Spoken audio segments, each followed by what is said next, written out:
నమస్కారం. ఇది 10 రూపాయల కాయిన్. ఇది దాదాపు 5,000 కోట్ల కాయిన్స్ ఇప్పుడు బ్యాంకులో ఉంది. దీనికి కారణం ఈ వాట్సప్, ఈ ఫేక్ న్యూస్లు, ఈ వదంతులు నమ్మి ఇది చెల్లదనుకుంటున్నాం. కాదు, ఇది చెల్లుతుంది.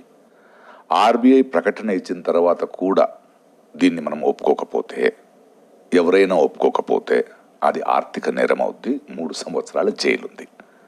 ఇది మన బాధ్యత. ఇది చెల్లె 10 రూపాయల కాయిన్.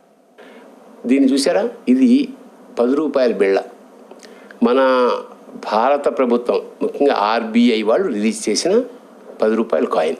అయితే దురదృష్టవశాత్తు మనం ఏమిటంటే ఈ వదంతులు నమ్మి, ఇది వాట్సాప్లో ప్రచారమైన ఈ వదంతులు నమ్మి ఇదేది చెల్లట్లేదు, దీన్ని నిషేధించింది ప్రభుత్వం నిషేధించలేదు, ఆర్బీఐ నిషేధించలేదు.